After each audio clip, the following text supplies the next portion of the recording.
I remember the first time I walked into my local gym, I had a list of exercises in my hand and very good intentions of spending the next hour productively to improve my fitness. Have you had those experiences where your good intentions get overshadowed by a task that just seems too big? My first experience in a gym was completely daunting. There were machines everywhere and some of them looked crazy. Not only that, there were people everywhere who knew exactly what they were supposed to be doing, and as a first timer, I didn't really want to make a fool of myself. So I just did something completely easy that I knew I couldn't mess up. I spent 10 minutes on the treadmill and then ran out of the gym believing that I didn't really belong there. I guess my journey to better fitness could have ended there, but fortunately I didn't give up, and a few days later I phoned a personal trainer. I asked him simply to show me around the gym and explain how everything works. I soon realized that there was a structure to the chaos. All the machines were organized according to muscle groups. My experience with that trainer began a 12-year professional relationship that completely transformed the way I teach singing. I think that when people have a desire to practice singing and work on their voice, it must sometimes feel like my first gym experience. It's a task that feels vague and enormous. I mean, what are the most important singing exercises that are worthy of your time and attention? Which are the exercises most likely to help you be a better singer, and how long should you spend doing them? These questions have been considered by more brilliant minds than myself. Dr. Ingo Titze, one of the world's foremost voice scientists and researchers, published an article in a 2001 edition of the Journal of Singing entitled "The 5 Best Warm-Up Exercises." In this article, he explains the most important and beneficial singing exercises and why they're valuable to a singer. It's a goldmine of wisdom. However, the only problems are he wrote the article for the readers of the Journal of Singing, who are mostly singing teachers. He also only described broad classes of exercises, kind of like muscle groups to a fitness instructor. There were no concrete examples or sound files or demonstrations attached. So in today's video, I want to distill that information down for you and give you practical examples of how to do the exercises Dr. Titze recommends. I've used the same exercises over the past decade to teach hundreds of people to improve their voice, and I think they'll do the same for you. So here are the 5 most beneficial exercises according to a world voice scientist. Let's get started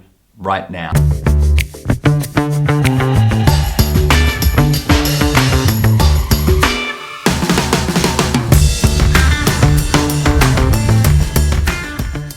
Hello and welcome to Total Voice TV. My name is Darren Wicks, founder of Total Voice Studio and a contemporary voice coach and choir director from Melbourne, Australia. My mission at Total Voice Studio is to help you feel good about singing and help you feel good when you sing. If you're an adult singer of contemporary music styles, don't miss any of my online singing tips and educations. Let your voice be heard, and start now by hitting that subscribe button so I can keep you informed. And now on to today's content. In today's video, I've packed in the information. I am going to show you a simple framework to easily, efficiently, and effectively warm up your voice. But I also want you to be successful implementing these exercises and confident to do it by yourself. That's why I've created an online course that breaks everything down and shows you how to do it easily. There are video demonstrations using a variety of singers and downloadable piano tracks that will allow you to do all of these exercises in the comfort of your own home. Check the description box below for more details on that. Exercise 1, SOVT. SOVT stands for Semioccluded Vocal Tract, and it refers to a class of exercises where we partially block off the mouth. Dr. Titze refers to 3 of these in his article: the lip bubble, or the tongue trill, and another that he calls phonating through a thin stirring straw. When I start any kind of physical workout, I like to start with something simple just to raise my heartbeat a little bit and get my body ready for some more strenuous exercises. These semi-occluded sounds are absolutely perfect for that, and the most popular of the semi-occluded sounds is the lip bubble.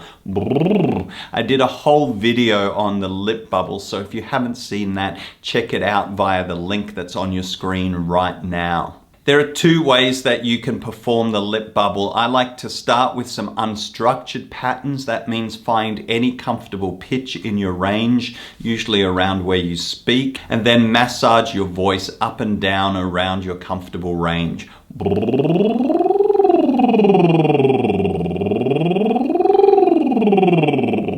Next, we can use some structured musical patterns, and the patterns to avoid would be small scale steps like. Instead, use these big flowing arpeggio patterns like 1 3 5 8 5 3 1, and then even longer arpeggios like this. Also look at some descending arpeggios.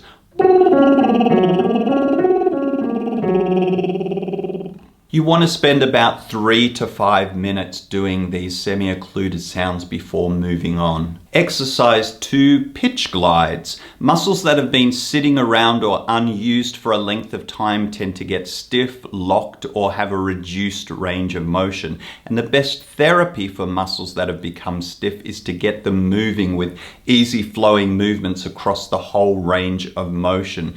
To do this vocally, Dr. Titze recommends 2-octave pitch glides on a closed vowel, which would be oo or o or e, starting first with high to low movements before progressing on to the more challenging low to high movements.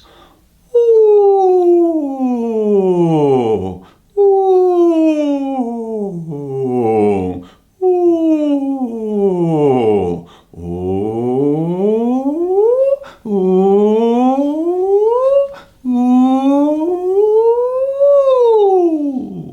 Men, for this exercise, start somewhere comfortably in your falsetto or head voice at around C5 and then move down to an octave below middle C, C3. Ladies, you want to start about a fourth higher than that, or somewhere around F5 or G5, and then moving right down to G below middle C.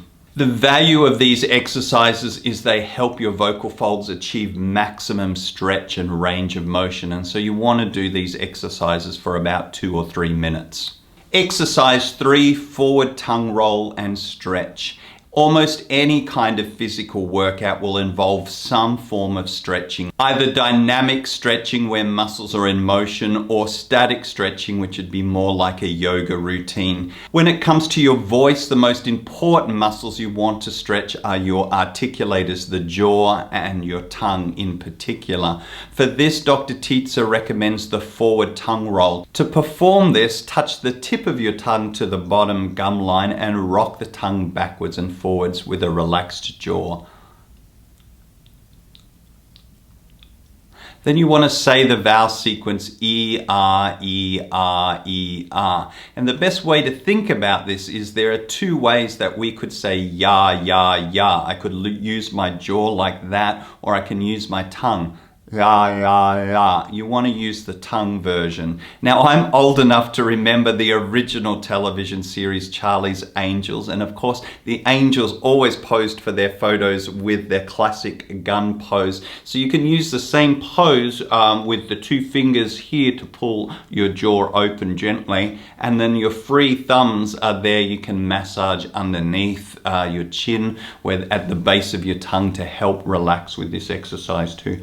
Ya, ya, ya, ya, ya, ya, ya. In the same way you did with the lip bubble, start with some unstructured patterns and then move on to the arpeggios. Spend about 3 or 4 minutes doing this exercise. Exercise 4, the Messa di Voce. One of the most famous singing exercises in history, the Messa di Voce comes to us from the classical tradition. The words Messa di Voce literally mean to place or put the voice. It involves singing a single tone and then going from soft through to loud and then back to soft again, as evenly and accurately as possible. Those who could master this exercise on every note in their range were said to be vocal gods. Although this is known to be a classical exercise, any singer can benefit from practicing it. If we can go from soft through to loud and then back to soft again, we go through all the possible configurations of the vocal folds. Down the track, this can help you develop your mixed voice and gives you supreme control over the dynamics and expressiveness of your voice, which is where the soulfulness in your sound comes from. The Messa di Voce can be difficult to learn at first, so I suggest that you start with some count singing, counting from 1 through to 5 and then back to 1 again. Imagine that 1 is the softest sound that you can comfortably make and 5 is the loudest sound. Something kind of like this. 1, 2, 3, 4, 5, 4, 3, 2, 1. After you can do it with some count singing, do the same thing on a single vowel sound like R and keep the count going in your head. As you perform the Messa di Voce, you want to try to minimize or reduce any movement of the larynx, so you don't want the larynx raising or lowering with the dynamic change. Also, you want to keep the pitch steady, which is more difficult than it sounds, because as the volume increases, the pitch tends to go sharp, and as the volume decreases, it tends to go flat. Also, you need to control the adduction or compression of your vocal folds so that the soft is not too breathy, and the loud is not too squeezed or grabbed. Exercise 5, Staccato Arpeggios. Now, staccato is an Italian word that describes notes that are short and detached. And the reason Dr. Titze recommends performing staccato is it's a great way to practice the onset or starting a tone. To perform this exercise, I'm going to sing a simple major arpeggio on the vowel sound R, like this.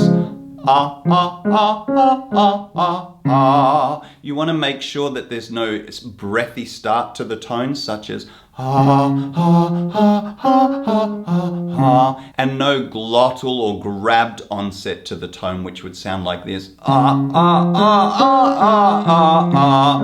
And you can use some descending arpeggios, something like this. Ah, ah, ah, ah, ah, ah, ah, ah, ah. Start first in the lower register and then try an arpeggio that covers both registers.